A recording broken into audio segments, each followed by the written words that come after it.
Shalom, jemaat yang saya kasihi di dalam nama Tuhan Yesus Kristus. Saat ini kita akan sama-sama merenungkan firman Tuhan dalam Mazmur 121 ayat pertama sampai dengan ayat yang ke-8. Aku melayangkan mataku ke gunung-gunung. Dari manakah akan datang pertolonganku? Pertolonganku ialah dari Tuhan yang menjadikan langit dan bumi. Ia takkan membiarkan kakimu goyah. Penjagamu tidak akan terlelap. Sesungguhnya tidak terlelap dan tidak tertidur penjaga Israel. Tuhanlah penjagamu, Tuhanlah naunganmu. Di sebelah tangan kananmu, matahari tidak menyakiti engkau pada waktu siang, atau bulan pada waktu malam. Tuhan akan menjaga engkau terhadap segala kecelakaan. Ia akan menjaga nyawamu. Tuhan akan menjaga keluar masukmu dari sekarang sampai selama-lamanya. Saudara yang dikasihi Tuhan, Mazmur 121 adalah nyanyian siara. Salah satu mazmur yang dipakai oleh bangsa Israel ketika mereka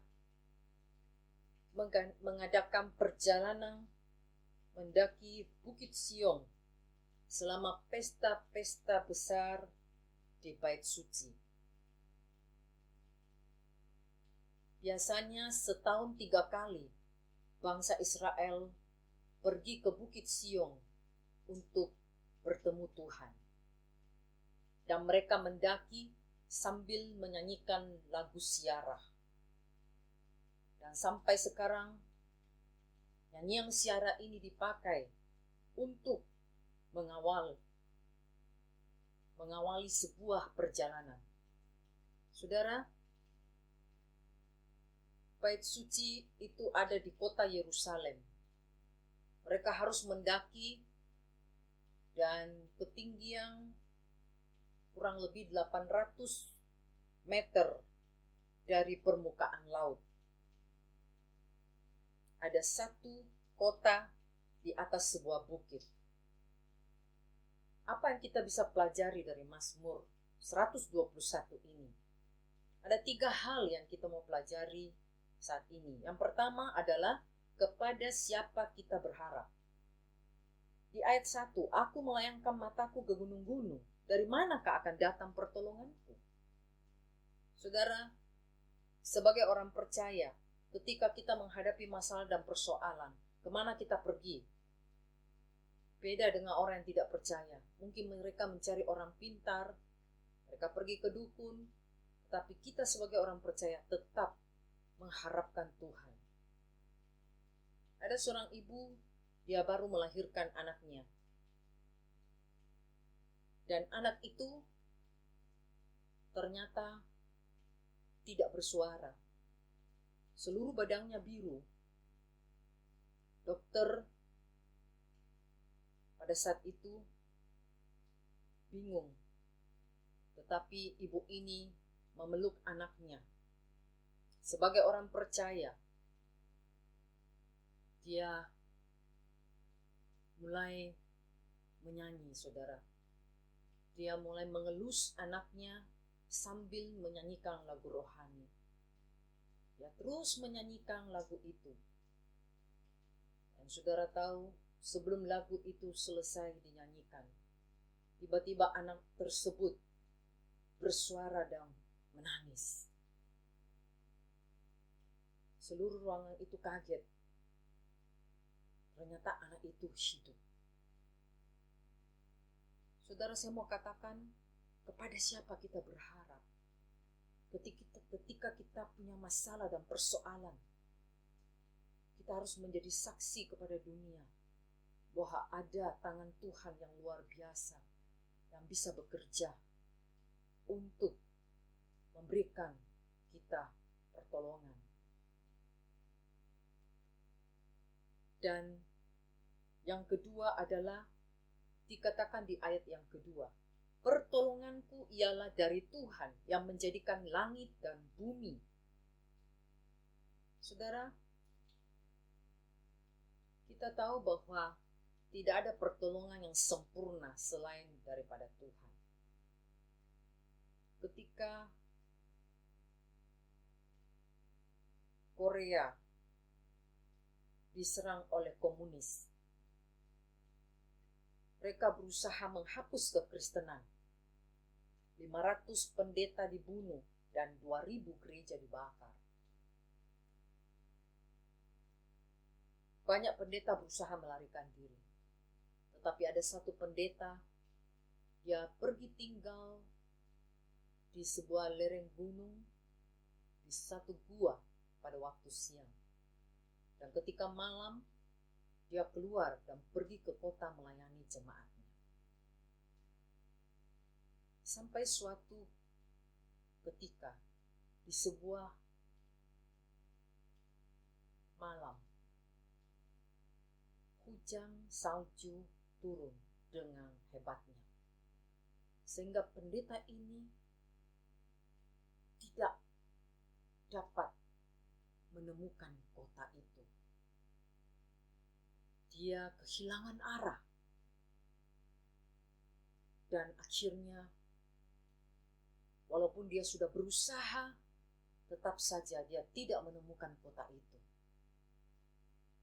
Dan di tengah hebatnya salju yang turun, dia kedinginan, lapar dan lelah. Dia berlutut dan berdoa kepada Tuhan. Dia berkata, Tuhan, hidup matiku ada dalam tangan-Mu. Saya tidak menemukan kota di mana saya harus pergi. Dan saya sudah sangat lelah. Dan akhirnya dia berdoa, Tuhan, saya akan tidur. Selimuti aku, lindungi aku sepanjang malam. Dan akhirnya dia tertidur. Keesokan paginya, dia terjaga. Dia merasa hangat dan enak. Ketika dia membuka matanya, betapa terkejutnya dia. Ternyata di sampingnya ada seekor harimau besar yang tidur bersama dia ternyata sepanjang malam itu. Dan harimau besar ini seperti menjadi seekor kucing yang manis. Dia tidak menggigit pendeta itu dan dia membiarkan pendeta itu pergi. Saudara, Tuhan bisa memakai segala cara untuk menolong kita ketika kita terjepit, ketika tidak ada jalan keluar bagi kita. Saudara, Tuhan tetap ada bagi kita. Dan yang terakhir adalah Tuhan penjaga kita. Di ayat yang ke-4, sesungguhnya tidak terlelap dan tidak tertidur penjaga Israel. Tuhanlah penjagamu, Tuhanlah naunganmu di sebelah tangan kananmu. Saudara, ini berbicara bahwa Tuhan selalu menjaga kita 24 jam. Satpam saja bisa tertidur.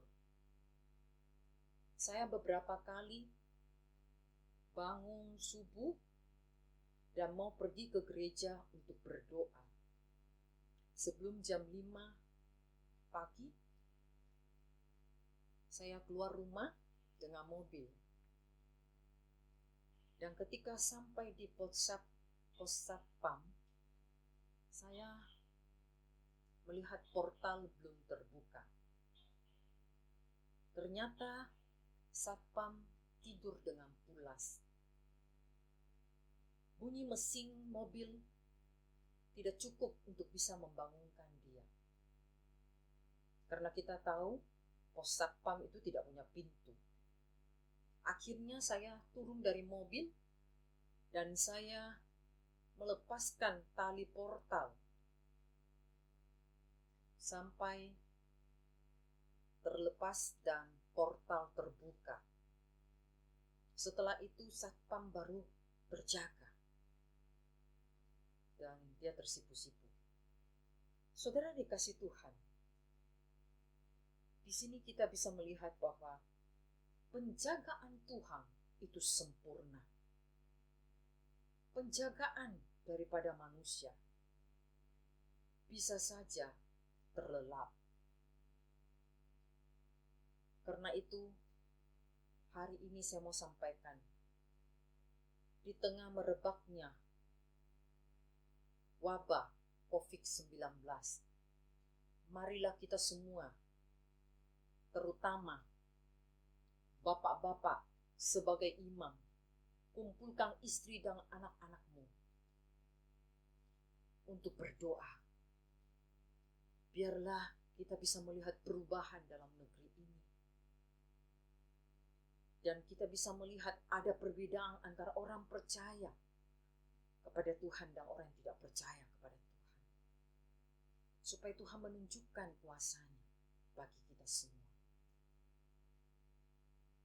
Kiranya renungan ini memberkati kita semua. Tuhan Yesus menyertai kita. Begitu ajaib Kau telah memikat hatiku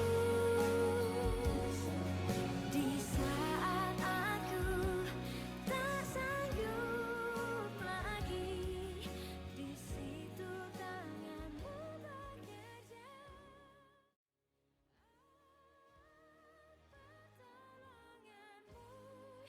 Begitu ajaib Kau telah memikat hatiku.